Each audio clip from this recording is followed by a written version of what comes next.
धनबाद स्वतंत्रता दिवस समारोह धूमधाम से मनाया जा रहा है। आम से लेकर खास तक इस जश्न आजादी में शामिल हो रहे हैं। आजादी के अमृत महोत्सव के दौरान आज 78वें स्वतंत्रता दिवस में उत्साह देखा जा रहा है। धनबाद कोयलांचल में भी जश्न आजादी को लेकर लोगों में काफी उत्साहित दिख रहे हैं। क्या आम क्या खास तक इस जश्न आजादी में शामिल हो रहे हैं।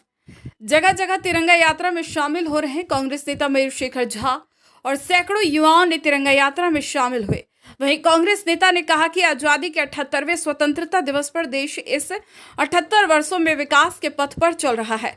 वहीं आज भी 3-4 चीजों से आजादी लोगों को चाहिए। आज यहाँ के युवा 12वीं पास कर दूसरे राज्यों में पढ़ने के लिए जाने को मजबूर हैं। आज लोग पलायन से आजादी, लचर स्वास्थ्य व्यवस्था से आजादी चाहिए। ऐसे में लोगों को सोचने की जरूरत। और इस तरह से जो एक देश में माहौल बना है, तमाम जो युवा वर्ग के लोग सामने आ रहे हैं और देशभक्ति की भावना से सराबोर जो देश है और धनबाद है, उस जज्बे को मैं सलाम करता हूं, उस जज्बे को मैं प्रणाम करता हूं, उस जज्बे को मैं जोहार करता हूं। और इसी जज्बे के साथ आज इन तमाम युवा साथियों, अंकित जी, आशीष जी, इन तमाम युवा साथियों के साथ आज इनके पीछे पीछे चलकर मैं यहाँ पे आया हूँ। इस यात्रा का नेतृत्व ये साथी कर रहे हैं।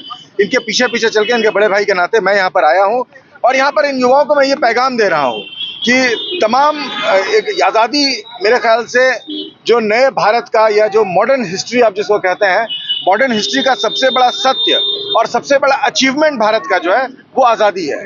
जो भारत के इतिहास में, भारत के समकालीन इतिहास का जो सबसे बड़ा गेम चेंजिंग मोमेंट है वो है 15 अगस्त 1947।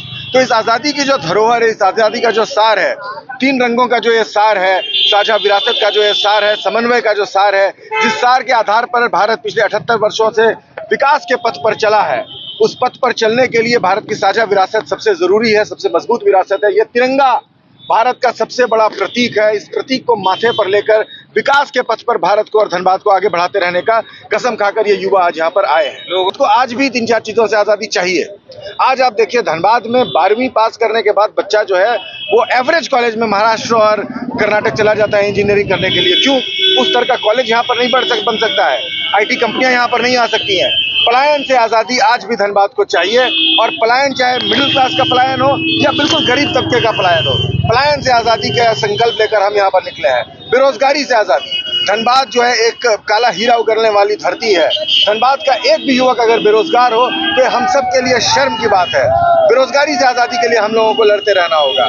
आज भी धनबाद में भय और माफिया का राज चलता है। कोई अगर विस्थापित युवा जब नौकरी मांगने के लिए जाता है तो उसके छाती पर हाईवा चढ़ाकर उसको मार दिया जाता है। इस माफिया और अपराध के राज से आज़ादी आज भी धनबाद को चाहिए। और सबसे ज्यादा एक महत्वपूर्ण विषय है कि शिक्षा और स्वास्थ्य की जो कुव्यवस्था है, उस कुव्यवस्था से आज़ादी के लिए आप लोग लड़ते रहिए।